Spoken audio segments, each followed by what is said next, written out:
Hi everyone. This video will review the outline for the course Career and Employment Resources. The document you see on the screen is the course outline, which can be downloaded from D2L under Course Outline and Syllabus. I'll be skipping over a number of sections in this outline because you have seen many of these already to this point, but I will highlight the important points that you need to know, and we will go over some of those highlights in the first ad hoc session in week 1. So the first thing to know about this course is that it is a 7-week course that runs in the second half of the winter semester, and it is a fully asynchronous course that is equivalent to 21 credit hours. Although it is asynchronous, we will be having a couple of ad hoc sessions, which I'll get to in a little while. So let me just scroll down here to the second page where we can see the description for the course. And in this course, you're going to learn to locate and analyze sources of sector knowledge and labor market information.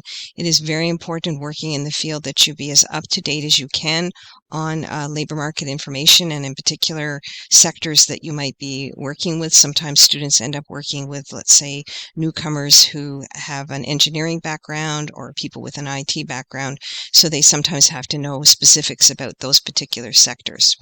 And we will also look at many of the hundreds of online job search and career decision-making tools. We can't possibly look at them all in this course, but we will look at some of the basic ones that you need to know about as you go into the field for practicum. And the abundance of online and electronic resources can be overwhelming and confusing for both job seekers and career development practitioners. So I'm going to, in this course, give you some standards and some ways to assess the credibility and usefulness of the different tools and types of information that are available, so that you'll be able to assess when you're looking at information, is this current, is it valid, is this useful information that I should be sharing with clients? And you'll have an opportunity to do some direct hands-on exploration and experimentation with some of those tools. And of course, it's important to choose appropriate tools to support clients in achieving their goals based on their needs. So one size does not fit all, and I'm sure you've learned that to this point in the program that you need to have basically a tool belt of all kinds of tools and processes so that you can pick out the appropriate one to use with clients based on their unique and specific needs. So that's the overall course description. And then I'm just going to scroll down to the course outcomes, and these are the things that you will, in a more practical sense, be able to do by the time you get to the end of the course. So first of all, you're going to apply a 3-step model to really sort and recommend resources and tools to meet clients' needs, progress, and goals. And that model is Frank Parsons' model, which you learned in the theories course in the fall. So we're now going to bring that model back. It's a very useful way to organize resources and also to understand where clients are in their job search process.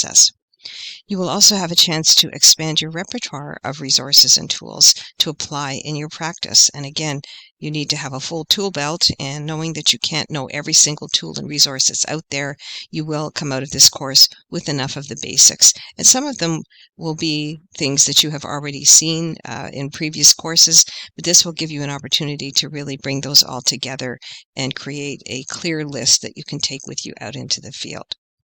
You will critically examine these tools and resources using the ABCD model, which I'm going to share with you in the course, to assess the effectiveness of the tools and resources. Do they provide current, up-to-date, accurate information? And also, this is to help you comply with ethical and accessibility standards. So we really want to look very critically at every resource, every tool that we're using in our practice to ensure that it not only meets ethical standards, but is accessible to all of our clients. And you will also evaluate resources to maintain your updated labor market knowledge, including trends and issues. So this course really will bring together a lot of what you have learned throughout the program in terms of processes and tools, and build on what you've already learned and help you bring that together in a more cohesive way. So I'm going to skip through quite a bit of this information. You've seen this many times in previous courses, so there's no point in going over it all again. Give me a moment just to scroll down. I do want to mention that there is a final test in the course. It's a time-limited open book test. You're going to be responding to multiple choice true-false questions, and of course you're going to do it through D2L, and the usual instructions are all outlined here for when you take tests through D2L. There will be an ad hoc session in week 6 of the course in which I will go over the key concepts that will be on the test, and I'll reinforce all of these points at that time.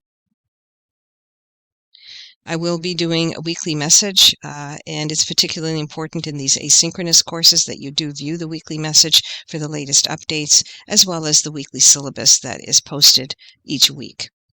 You can download the entire syllabus document under Course Outline and Syllabus, but the weekly outline will be posted under each week on D2L. And just a reminder again about extensions, please do submit them before the deadline. All right, let me just keep scrolling down here till I get to some additional information that you need to know. There is no textbook for the course. That's a great thing for you, no extra expense. All the handouts and materials will be provided through D2L. So I'll just continue scrolling past all of this and get to the highlights of what you're going to be doing in the course.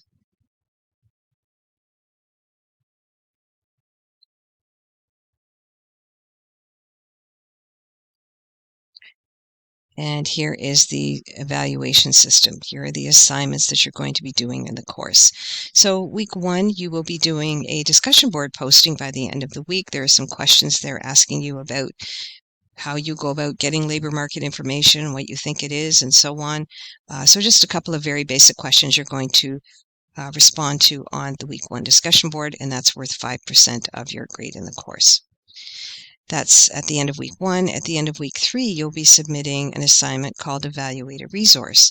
You're going to learn the ABCD model for assessing resources, and you're going to be asked in this assignment to find a resource, to assess it, and to evaluate it using the ABCD model. And that will be worth 20% of your final grade. And I believe the ABCD model is reviewed. It'll be reviewed in week 2, possibly week 3, but you will have an understanding of how to assess those different factors when you look at a resource and what criteria need to be met in order to consider a resource to be a good one to share with clients. So that's at the end of week 3. At the end of week 5, you will be submitting a case study in which you will assess a client's stage of career development, and you'll select resources to match the client's stage.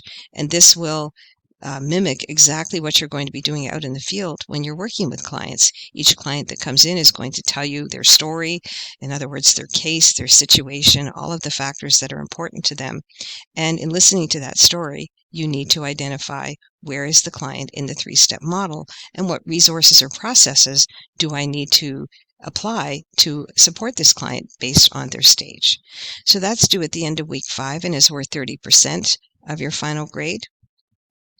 At the end of week 6, you'll be doing just a very short assignment worth 15%, in which you're going to identify resources in order to stay up to date on labor market information, and you're going to create an action plan to follow through. It's very important when you're working in the field that you be deliberate about exploring new resources, that you be deliberate about seeking out the latest information. It can't be a case of, I'll just kind of hope it all comes to me and somehow I absorb it. You really have to, especially when we're so busy these days in our work, you really have to set aside a specific time and create a plan for how you're going to stay up to date. So you're going to create your action plan and submit that at the end of week 6. And then at the end of week 7, by the end of week 7, you're going to take the online test through D2L. And again, there will be an ad hoc session held in week 6 that will help you prepare for that final test. And that's worth 30%. So those are the key things that you're going to be doing in the course. Your passing grade for the course is 60%, which is C-. And really, that's not a hard standard to meet. I think this is easy for me to say, but I do think this is a fairly easy course because you're really integrating a lot of what you've already learned and revisiting, theories and models like Frank Parsons, which you would be quite familiar with by this point. So let me just keep scrolling down here to the final section of the outline, which shows you on a week-by-week basis what you'll be doing. I just want to point out here, this is a 7-week course, so I've laid all of the information out under weeks 1, 2, 3, and so on.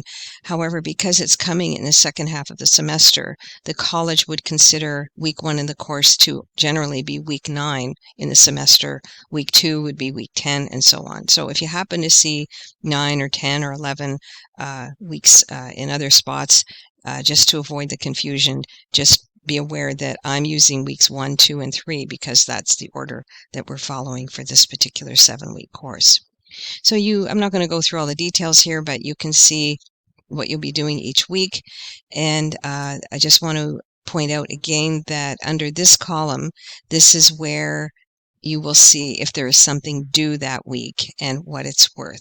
So at the end of week 1, as I mentioned, you're going to be responding to questions on the discussion board, and those are being marked. You do get up to 5% for that, but you do need to fulfill the rubric and meet what's outlined there, even though it's a very, very small assignment. And then you can see as you look at the outline, in week 1, we'll be just reviewing Frank Parsons' career life planning model. And then you'll see as the weeks go on that the content and the resources are organized under the 3 headings in Frank Parsons' model. Who am I? What's out there? And how do I get there? So you will see as you begin to explore these links that each one of them fits with the stage that is listed. Now, some of them will fit with more than one stage, and I'll be talking about that in the course, how some resources are universal in nature and may fit with all 3 stages. But for the first few weeks, we're organizing things under those 3 headings from Frank Parsons' model. Here under week 3, you can see this is where you're doing the evaluated resource using the ABCD model and so on. So that's how things will be organized in the first 3 to 4 weeks. And then we will be looking at reassessing the plan, staying up to date. This is where your case study is due. And then lastly, specialized resources and test prep for week 7. So that's how things will flow. I will just mention here that I have checked I did check all of the links way back in the fall when I had to submit the course outline, but some of them may have already gone away or changed. So I will be starting to go through these links again and make sure that they're all up to date. If at any point you find a link that is broken, please let me know right away so that I can find an appropriate substitution for it. So that's pretty much how the course is going to run. And if you have any questions at all, don't hesitate to let me know. Let me just scroll right back up to the beginning here. And thank you very much for watching.